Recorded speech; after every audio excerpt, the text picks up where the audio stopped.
오늘은 요한복음 3장 1절로 5절을 통해서 하나님의 나라는 어떻게 가는가, 하나님의 나라는 어떻게 가는가 라는 제목을 가지고 하나님의 말씀을 전하겠습니다. 세 가지로 하나님의 말씀을 전하겠습니다. 첫 번째, 본질.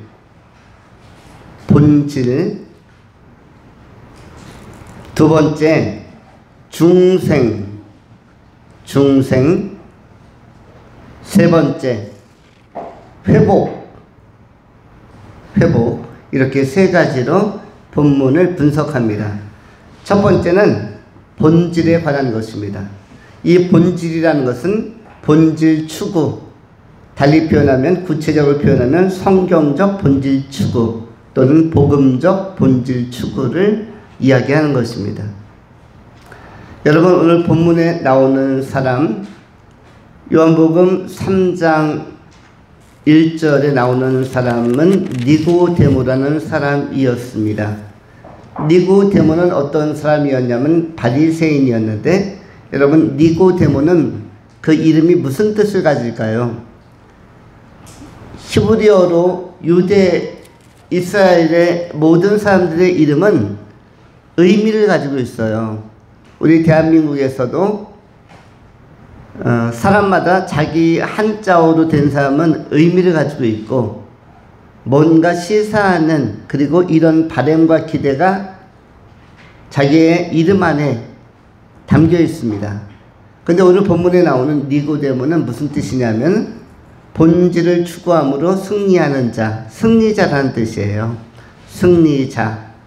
본질을 추구함으로 승리하는 자, 승리자. 여기 니고데모입니다. 그런데 이 니고데모가 3장 2절에 보면 밤에 찾아왔습니다. 누구를? 예수께. 여러분, 밤에 찾아온다는 것은 굉장히 진지한 사람이라는 것을 의미합니다. 웬만하면 업무는 낮에 처리하는데 밤에 찾아왔다는 것은 아무도 보지 않을 때, 여기는 형식과 그리고 사람들의 이목을 배제하고 벗어놓고 예수님과 단독자로서 1대1로 뭔가 진짜 핵심만 이야기해보고 싶은 그런 갈망 때문에 찾아온 것입니다. 원래 바리새인은 어떠한 사람이었는가? 유대의 신앙인들 가운데서 두 부류가 주류였는데, 아시는 것처럼 바리새인과 사두개인이 주류였습니다.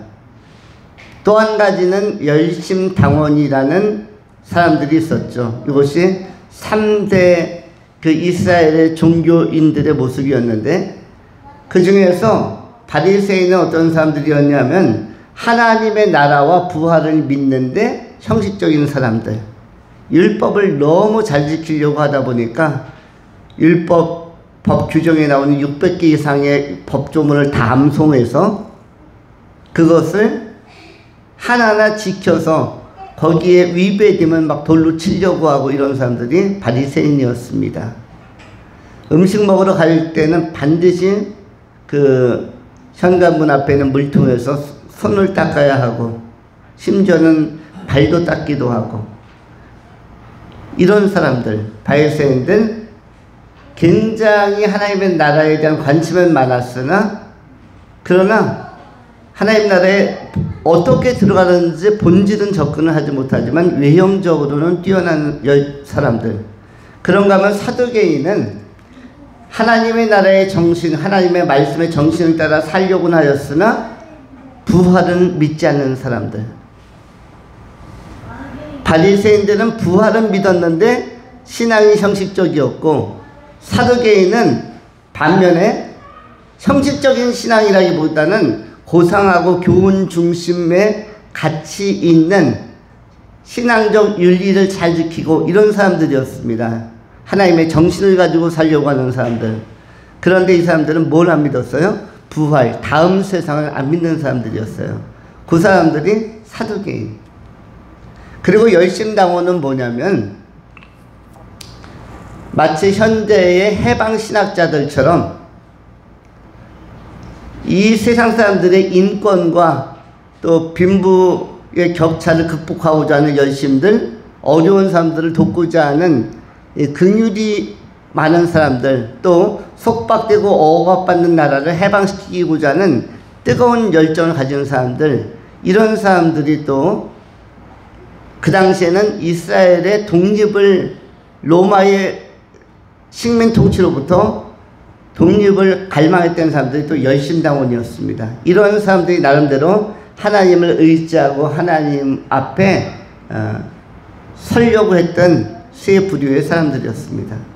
그런데 이 세 부류의 사람들은 공통적으로 무엇이다? 본질을 빗나간 사람들입니다.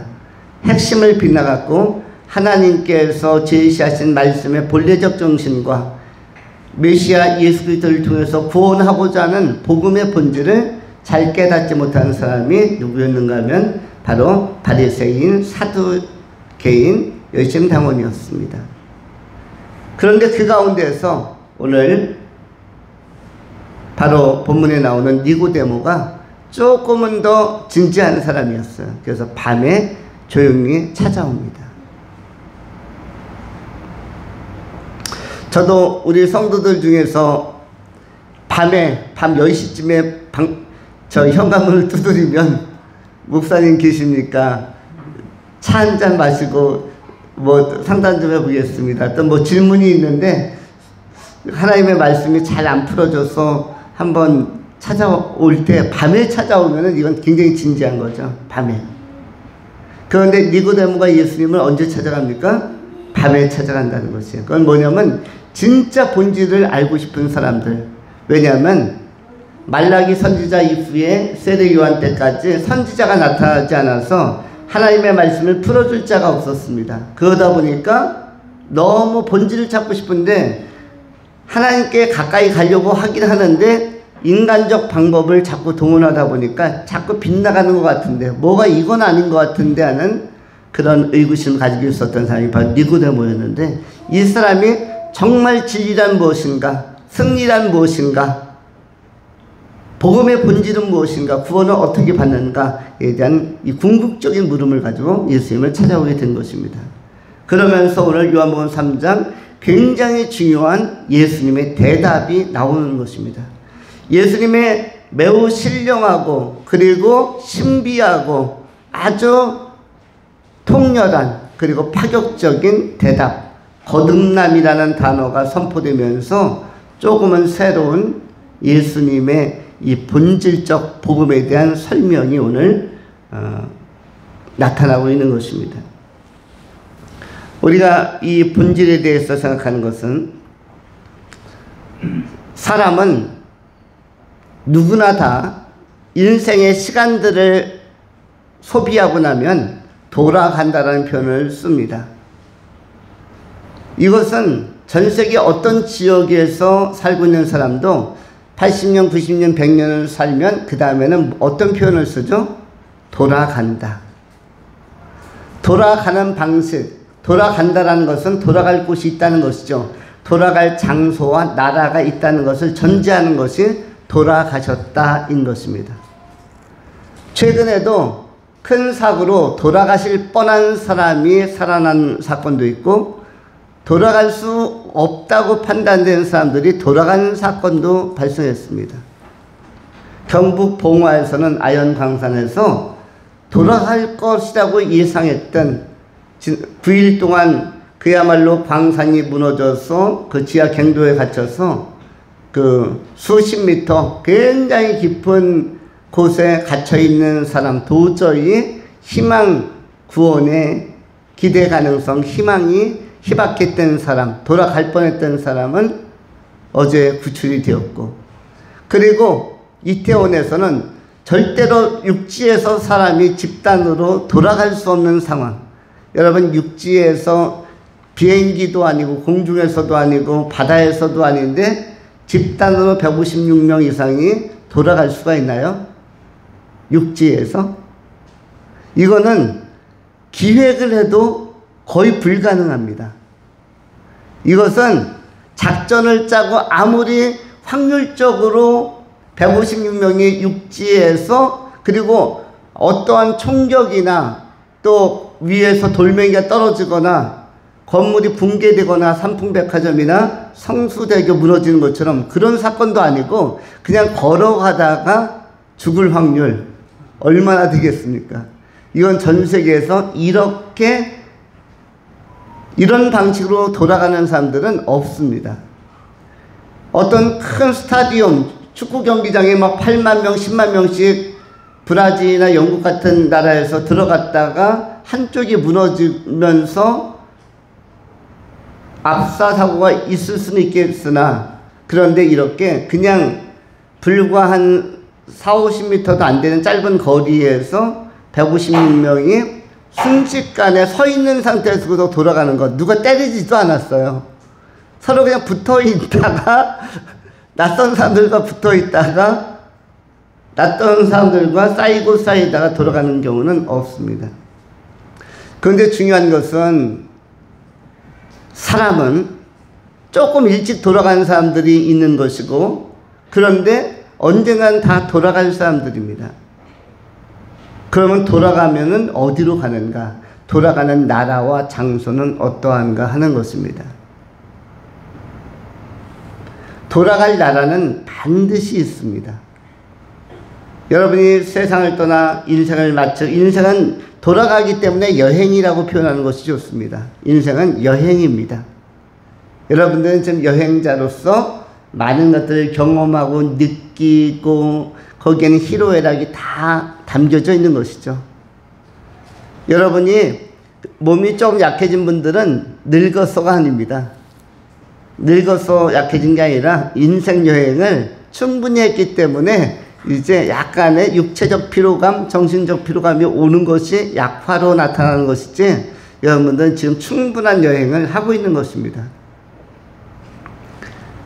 전쟁을 경험하고도 살아나신 분들도 있죠. 전쟁 경험은 영화에서나 간접적으로 경험할 수 있죠. 어떻게 실전에 참여해서 경험할 수 있는 것이 되겠습니까? 그럼에도 불구하고 6.25의 그 상황 속에서 우리 교회 3분이나 아니 4분이나 6.25를 실제로 그 영화 같은 참사 안에서 3년을 견뎌내신 분들이 계신 것이죠. 우리 장로님, 안병기 집사님, 김흥철 집사님, 또 우리 그 구혜영 선생님 아버님, 이분들이 전부 다 6.25 때 생존한 실존 인물들이에요. 그냥 경험이죠.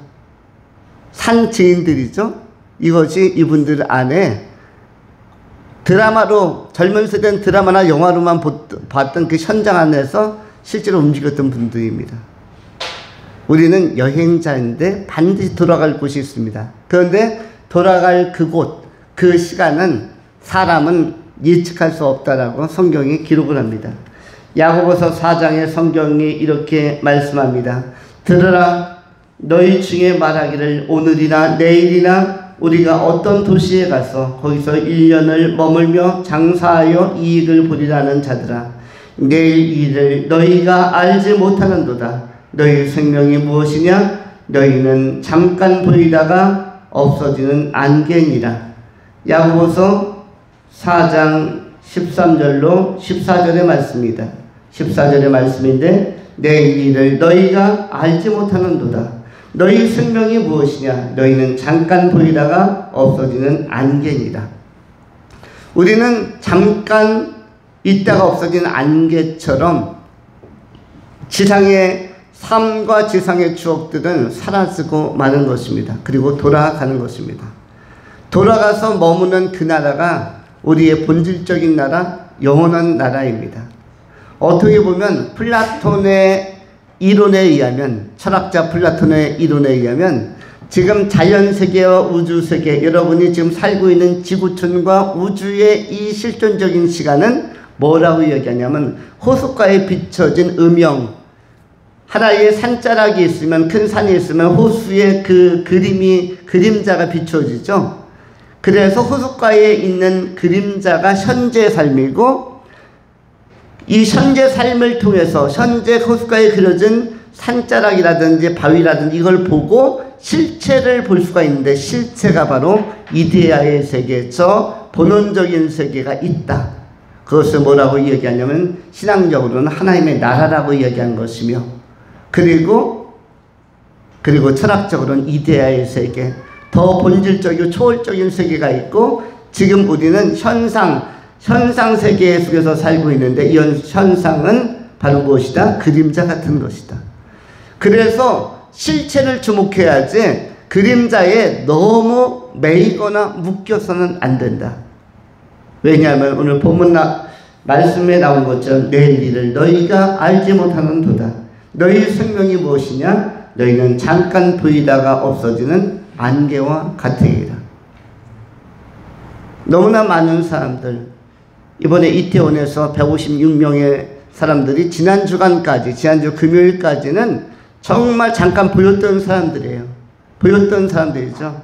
그런데 지금은 어떻게 되었습니까? 잠깐 보이다가 사라지는 안개처럼 이미 어디론가 돌아간 것입니다. 일부의 사람들은 천국으로 돌아갔을 것이고, 일부의 사람들은 천국이 아닌 곳, 쉽게 표현하면 지옥으로 돌아갔을 것입니다. 그렇다면 이제 중요한 것은 우리들은 어떻게 할 것인가, 나는 어떻게 할 것인가 하는 것입니다. 우리도 본질적인 신앙, 본질적인 복음의 핵심 가치를 반드시 붙드는 사람이 되어야 한다. 비본질적인 것을 붙들었던 바리새인들, 그리고 사두개인들, 열심당원들, 그리고 그 신비주의와 허구로 말미암아 오늘날 대세를 이루고 있는 신흥 종교와 사이비 종교들, 여러분이 잘 아시는 신천지나 돌나라나 JMS나 만민중앙교회나 이런 신비주의적으로 10만 명에서 30만 명까지 모이는 집단들이 있어요. 이 사람들은 굉장히 허황된 것들을 잡고 있는 것이죠. 그 실체와 교리를 보면 너무너무 허황이 됩니다. 돌나라라는 그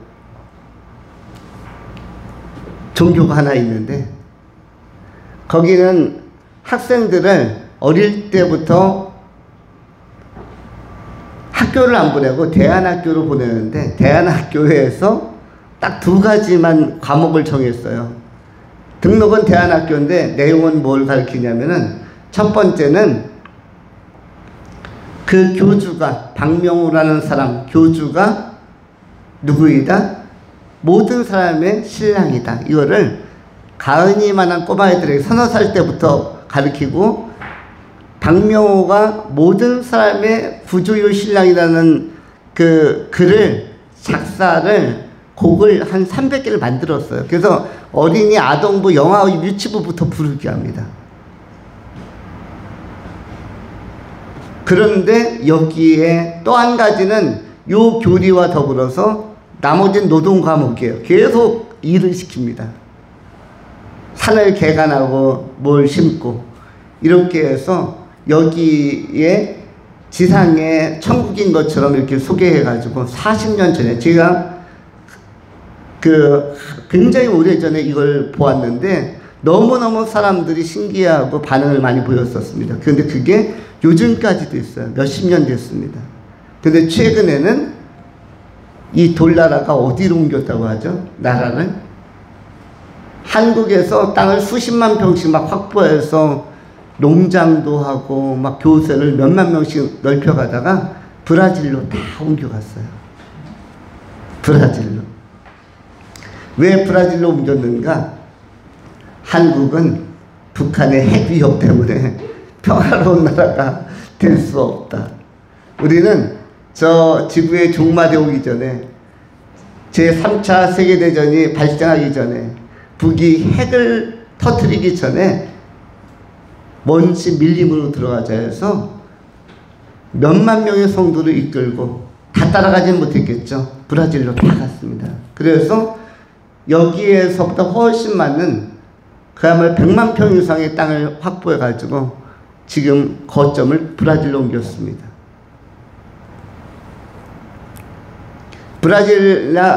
이 남미로 옮긴 사이비 종교가 몇 개 있죠.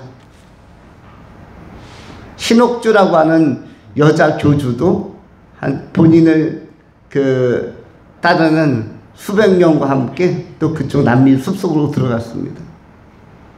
그런데 놀라운 것은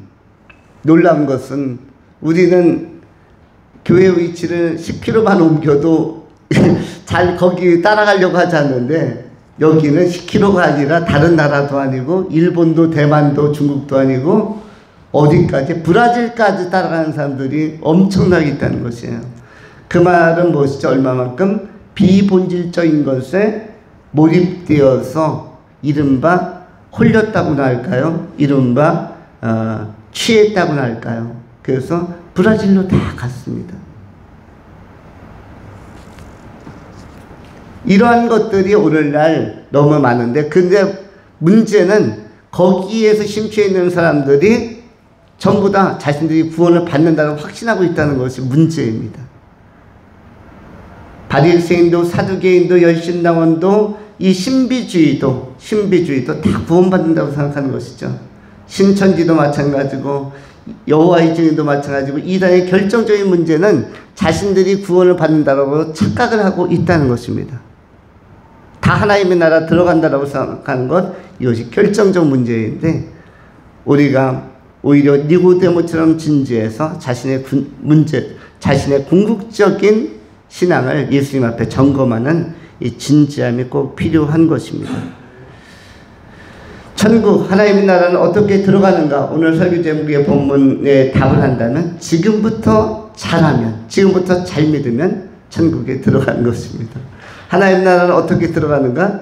지금부터 제대로 믿으면, 지금부터 잘 믿으면, 지금부터 잘하면 천국에 들어갑니다. 이제 우리가 두 번째부터 그 본문을 말씀을 다루고자 합니다. 두 번째, 중생에 관한 것입니다. 중생, 오늘 본문 말씀 3절을 읽으면 다음과 같습니다. 예수께서 대답하여 이르시되 진실로 진실로 네게 이르노니 사람이 거듭나지 아니하면 하나님의 나라를 볼 수 없느니라. 여기에 중요한 단어가 몇 개 나오는데, 거듭나다라는 표현이 나오죠. 이것을 중생, 리버스, 리제너레이션, 본 어게인이라고 표현하는 중생, 거듭남에 관한 것이 나와 있고요. 그리고 또 한 가지 중요한 나라가 하나님의 나라, 킹덤 오브 가드, 하나님의 나라에 대한 것이 나옵니다. 이것이 헬라어로는 텐 바실레이아 투 테우, 바실레이아 투 데우 하면은 하나님의 나라인데, 이거는 이제 헬라어 원문에 있는 표현입니다. 우리가 거듭나서 하나님 나라에 들어가는 것에 대하여 소개한 것이 3절로부터 5절까지의 말씀인데, 사람이 거듭나지 아니하면, 리버스하지 아니하면 하나님 나라에 들어갈 수 없다. 천국은 누가 들어가는가? 열심히 믿는 사람, 멋있게 믿는 사람, 고상하게 믿는 사람이 들어가는 나라가 아니라 거듭난 사람이 들어가는 나라이다 라고 이렇게 예수님은 선언하고 있습니다. 이 거듭남이라는 것을 중생이라고 표현하는데, 한문으로는 이거는 세 가지로, 신학적으로는 세 가지로 나누어서 설명합니다. 첫 번째는 주관적인 중생이 있고, 두 번째는 객관적인 중생이 있고, 세 번째는 포괄적인 중생이 있습니다. 첫 번째 주관적인 중생이라는 것은 성령께서 주관적으로 감동을 주셔서 예수 그리스도의 부활을 믿고 영생, 생명 안에 거하는 것을 주관적인 중생이라고 합니다. 성령의 감동을 통해서 예수 그리스도로 말미암아 예수 그리스도의 부활의 생명을 믿고 영생에 참여하는 것이 주관적인 중생, 오늘 본문에서 지금 이야기하는 것입니다. 그리고 객관적인 중생이라는 것은 예수 그리스도 안에서 이루어진 새로운 창조, 새로운 세계 안에 믿는 자들이 들어가는 것을 의미하는데, 이것은 신학자들이 객관적인 화해, 십자가는 모든 믿는 자들에게 제시되어진 그리스도 예수 안에서 하나님이 제시하신 카드인데 어떤 카드? 화해의 카드. 화해의 카드, 객관적인 화해. 예수 그리스도 안에서 믿는 자는 전부 다 중생되었다. 새로운 창조 안에서 새 생명이 되었다. 객관적으로 이 복음 안에서 예수 믿는 자들은 이미 중생한 자들이다. 중생에 포함되어져 있는 자들이다. 이렇게 설명하는 것이 객관적인 중생이고요. 그 다음에 포괄적인 중생 내지는 우주적 중생이라는 것은 이것은 만물의 회복을 의미합니다. 중생한 거듭난 그리스도인들을 통해서 만유까지도 회복되는 것으로 나타나는 것이고, 이러한 것들은 에베소서 4장 23절로 24절에 성경 이렇게 기록합니다. 오직 너희의 심령이 새롭게 되어 하나님을 따라 의와 진리의 거룩함으로 지으심을 받은 새 사람을 입으라. 23절에 심령이 새롭게 되어, 새롭다라는 표현이 나오고 24절에는 새 사람을 입으라. 새 사람이라는 중생한 사람으로서의 새 사람의 개념을 이야기하고 있습니다. 우리가 이뿐만 아니라 요한계시록 또 20장과 21장에도 만유를 회복하시는 그리스도, 만물을 회복하신 예수 그리스도에 대해서 보라 내가 만유를 새롭게 하노라. 만유를 회복하신 예수님에 대한 예수님의 말씀이 또한 기록되어져 있습니다. 거듭나야 가는 나라가 어느 나라이다? 하나님의 나라이다. 거듭나야 되는 나라, 하나님의 나라인데 거듭날 수 있는 길은 딱 한 가지입니다. 하나님께서 성경을 통해서 제시하신 답을 끝까지 붙드는 사람입니다. 여러분, 달리기 대회에 나간 선수가, 육상대회에 나간 선수가 끝까지 붙들어야 되는 것이 한 가지 있죠. 아무리 바람이 불어도 옆에 있는 선수가 밀어도 끝까지 하나는 붙들고 뛰어야죠. 어떤 것을 붙들어야만 합니까? 계주 선수든 마라톤 선수든 계주 선수라고 생각해 보십시오. 어떤 것을 붙들고 뛰어야 됩니까? 400m 계주, 1600m 계주. 끝까지 붙들어야 될 거지 뭐죠? 여러분, 우리 초등학생들도 운동회 하면은 달리기 시합이 있어요. 1000분과 100분, 청백전이 있죠. 1000분 이겨라, 100분 이겨라. 그러면서 각 반별로, 때는 학년별로 대표 선수를 남녀 선발합니다. 그리고 그들에게는 뭐를 딱 주죠? 스타트할 때? 바톤을 주죠. 바톤. 그리고 운동장을 몇 바퀴 돌면서 바톤 터치를 반 바퀴마다 계속 합니다. 누가 밀든 바람이 불든 번개가 치든 사람들이 박수를 치든 뭐 폭죽을 빵 하고 터뜨리든 절대로 놓치면 안 되는 게 뭐죠? 바톤이죠. 바톤입니다. 바톤 터치, 바톤을 절대로 놓치면 안 됩니다. 아무리 400m 계주에서 올림픽에서 1등으로 들어오고 세계 신기록으로 들어와도 바톤을 꼬린지에서 놓쳐버렸어요. 그럼 그 사람은 1등입니까? 실격입니까? 실격이에요. 바톤 놓치면 실격인 겁니다.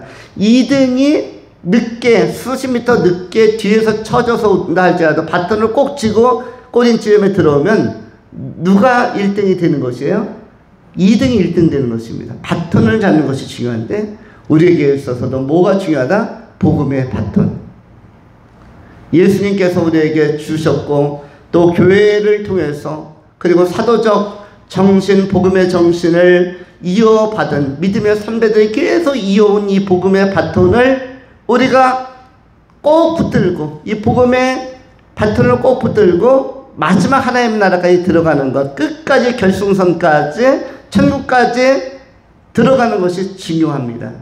이 복음의 바톤이 달리 표현하면 무엇입니까? 예수 그리스도를 통해서 얻는 구원, 예수 그리스도를 통해서 얻는 죄사함, 예수 그리스도의 이름으로 얻는 영생, 예수를 통해서 제시되어진 구원의 길을 우리가 잊지 아니하고 끝까지 경주하는 것입니다. 황금을 줘도 그리고 돈다발을 던져도 바톤 대신에 그거 쥐고 뛰면 안 됩니다. 누가 황금 덩어리를 던져줬어요. 그러면은 그거 들고 1등으로 들어오면은 메달을 주나요? 실격이에요. 돈다발 그야말로 5만 원짜리로 한 100장 누가 바톤처럼 만들어서 집어 던져줬습니다. 그거 바톤 집어 던지고 그거 들고 뛰고 들어오면은 아무리 기력이 좋아도 입상할 수 없는 것처럼, 무효고 실격인 것처럼, 모든 인간은, 모든 인류와 성도는 끝까지 무엇을 잡고 굳게 잡고 결승선 천국까지 가야 된다. 주님께서 부르신 그날까지 바톤 복음의 핵심, 오직 예수 안에서의 구원, 예수 안에서의 죄사함, 예수 안에서의 새 생명, 예수 안에서의 영생, 이 한 가지 사실을 마음에 새기면서 집중하면서 달려가야 할 것입니다. 바울에 의하면 내가 살아도 그리스도를 위하여서, 내가 죽어도 그리스도를 위해서, 사나 죽으나 내가 그리스도의 것으로 확정되어서 달려가고 경주해 가야 하는 것입니다. 끝까지 중생한 자로서 성령 안에서 이 복음의 핵심 본질을 붙들고 달려갈 수 있도록 성령의 도우심을 받으면서 이 복음의 바톤을 놓치지 않도록 도우시는 분이 바로 성령 하나님이십니다. 성령께서 우리의 구원을 확실하게 하셔서 천국 아버지의 품에 들어갈 때까지, 영광스러운 승리의 멸류관을 받는 그 나라에 들어갈 때까지 성령께서 늘 견인 굳게 붙들어 주시고 균형을 잡게 하시는 것입니다. 성령 충만하여 예수 잘 믿고 복음에 받던 굳게 붙들고 천국까지 직진해 가시는, 승리하는 귀한 성도님들이 다 될 수 있기를 축원합니다. 마지막으로 오늘 본문의 말씀은 회복에 관한 것입니다.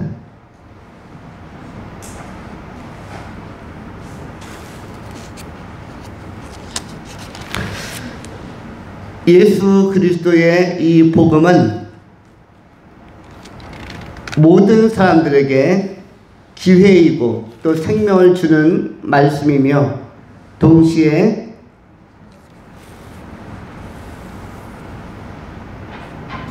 예수 그리스도를 통해서 우리에게 회복을 약속하는 내용이기도 합니다. 예수 그리스도가 구원받는 데 있어서는 절대적이라는 사실을 알려주는 본문 중에 하나가 요한복음 5장 24절의 말씀입니다. 또한 요한복음 5장 22절로 24절을 다시 읽는다면 다음과 같습니다. 아버지께서 아무도 심판하지 아니하시고 심판을 다 아들에게 맡기셨으니 이는 모든 사람으로 아버지를 공경하는 것 같이 아들을 공경하게 하려 하심이라. 아들을 공경하지 아니하는 자는 그를 보내신 아버지도 공경하지 아니하느니라. 내가 진실로 진실로 너희에게 이르노니 내 말을 듣고 또 나 보내시는 이를 믿는 자는 영생을 얻었고 심판에 이르지 아니하니 사망에서 생명으로 옮겼느니라. 진실로 진실로 너희에게 이르노니 죽은 자들이 하나님의 아들의 음성을 들을 때가 오나니 곧 이 때라. 듣는 자는 살아나리라. 요한복음 3장, 우리가 니고데모가 나오는 본문에도 반복되고 있는 표현이 진실로 진실로이죠.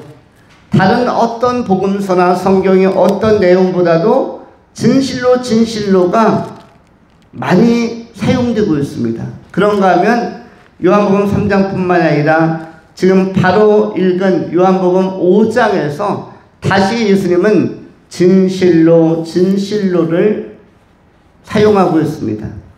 한번 참으로 진실로, 요 진실로가 바로 아멘이라는 단어겠죠. 아멘. 진실로 그러하다. 진실로 그러하다. 참으로 그러하다. 영어로 표현하면 it's true 이런 거죠. 참으로 그건 참이다. 그 말씀은 참이다. 이 언약은 참이다. 이것이 아멘의 의미입니다. 그런데 진실로 그러하다 할 때 진실로를 두 번 쓰는데 요한복음 3장 5절에 이렇게 기록을 했죠. 예수께서 대답하시되 진실로 진실로 네게 이르노니 사람이 물과 성령으로 거듭나지 아니하면 하나님의 나라에 들어갈 수 없느니라. 또한 3절에서도 진실로가 2번 나오죠. 예수께서 대답하여 이르시되 진실로 진실로 네게 이르노니 사람이 거듭나지 아니하면 하나님의 나라를 볼 수 없느니라. 하나님의 나라를 꼭 보고 싶은 사람, 나 하나님 천국 보고 싶다, 천국만 볼 수 있다면 내가 다 믿겠다는 사람은 어떻게 하면 됩니까? 천국을 볼 수 있는 자격과 그리고 자질을 갖추면 되죠. 그것은 무엇입니까? 거듭나면 볼 수 있는 나라가 천국 하나님의 나라고, 거듭나면 볼 수 있는 분이 하나님인 것입니다. 진실로 진실로 네게 이르노니 사람이 거듭나지 않으면 하나님 나라를 볼 수 있느니라. 볼 수 없느니라. 다시 표현하면 거듭나면 하나님 나라를 볼 수 있느니라. 이렇게 약속하고 있는 것이고요. 5절에서도 예수께서 대답하여 이르시되 진실로 진실로 네게 이르노니 사람이 물과 성령으로 나지 않으면 하나님의 나라에 들어갈 수가 없느니라. 물로 난다는 것은 잘 아시는 것처럼 우리의 죄된 행실을 인정하고라는 뜻입니다. 죄된 행실을 물로 씻고 인정하고, 이른바 물세례가 그런 것이죠. 우리가 때가 되면 물세례를 받죠. 신앙적으로 자리를 잡으면 물세례를 받는데 이건 죄를 인정하고, 그 다음에 물과 성령으로라는 뜻은 하나님의 새로운 영 성령으로 새롭게 살기를 추구하는 것, 결단하는 것, 예수의 성품으로 예수의 생명 안에 살기를 다짐하는 것이 성령으로 거듭난 사람들의 특성이라고 할 수가 있습니다. 그리고 요한복음 5장에서 우리가 읽은 말씀, 내가 진실로 진실로 너희에게 이르노니 내 말을 듣고 또 나 보내시는 이를 믿는 자는 영생을 얻었고 심판에 이르지 아니하나니 사망에서 생명으로 옮겨내리라. 예수를 믿은 것이 어떤 결과를 가져왔습니까? 사망에서 생명으로. 이 말은 예수를 안 믿었다면 사망의 상태에 던졌죠. 사망의 상태에 영원히 떨어질 수밖에 없는 것을 의미하는 것이죠. 사망에서 생명으로 옮겼다. 사망은 보통 지옥을 표현할 때 사망이라고 하는 것이고, 생명은 천국을 표현할 때 생명이라고 하는 것입니다. 또한 예수를 잘 믿어야 하는 이유, 예수 이름으로 기도해야 되는 이유가 22절에 나와 있죠. 아버지께서 아무도 심판하지 아니하시고 심판을 다 아들에게 맡기셨으니, 하나님이 심판하지 않는다고 이야기합니다. 하나님이 심판하지 아니하시고 아버지께서 아무도 심판하지 아니하고, 하나님은 긍휼과 사랑을 감싸주시는 분이시고 기회를 주시는 분이시고 인생을 길게 허용하시는 분이시고, 아버지가 심판하는 것이 아니라 요한복음 5장 22절에 의하면 누가 심판한다고 되어져 있습니까? 심판을 다 아들에게. 아들의 이름이 누구입니까? 예수 그리스도. 예수가 심판자입니다. 예수가 심판의 주님이시에요. 그러니까 심판의 주님이 예수님이기 때문에 예수를 믿어야 천국 가는 것입니다. 예수 빼놓고 하나님 이야기만 하면 이건 허구라는 것이에요. 왜냐하면 구원을 줄 수가 없으니까. 왜냐하면 심판자가 누구입니까? 예수이니까. 그래서 여러분들도 이 세상 살아갈 때 예수님과 좀 치밀하고 긴밀하고 강렬한 관계를 맺어갈 수 있기를 바랍니다. 예수 이름으로 기도하고 예수의 말씀을 청종하고 예수 이름으로 기도하는 것, 예수님, 주님 부르는 것, 주의 이름을 부르는 것들 굉장히 중요한 일입니다. 누구든지 주의 이름을 부르는 자는 구원을 얻으리라. 누구든지 주의 이름을 부르는 자는 생명을 얻을 것이다. 구원과 영생과 생명이 누구에게 있다? 예수 안에 있다. 예수의 이름 안에 있다. 이 권세가 예수 그리스도에게 있다는 사실을 꼭 기억하면서 여러분들이 심판대 앞에서 담대하고, 심판대 앞에서 평안하고, 심판대 앞에서 안정감 가지고, 그토록 여러분이 부르고 외치고 갈망했던 예수, 여러분의 입에 심령에 가슴에 새겨진 예수, 그분의 이름 안에서 죄사함 받고 구원받고 천국에 다 들어가는 정말로 좋은 나라 하나님 나라에 단번에 들어가는 승리자들 될 수 있기를 진정한 영적 니고데모가 승리자라고 했죠. 진정한 영적 승리자 니고데모가 다 될 수 있기를 축원합니다. 기도하겠습니다. 할렐루야. 자비하신 하나님 감사합니다. 오늘도 복음의 말씀, 진리의 말씀을 우리가 경청하며 마음에 새깁니다. 이 복음의 말씀이 우리의 마음에 각인되게 하시고 예수 그리스도의 이름, 우리의 구원자, 우리의 심판자 주의 이름이 영원히 새겨지게 하여 주시옵소서. 우리의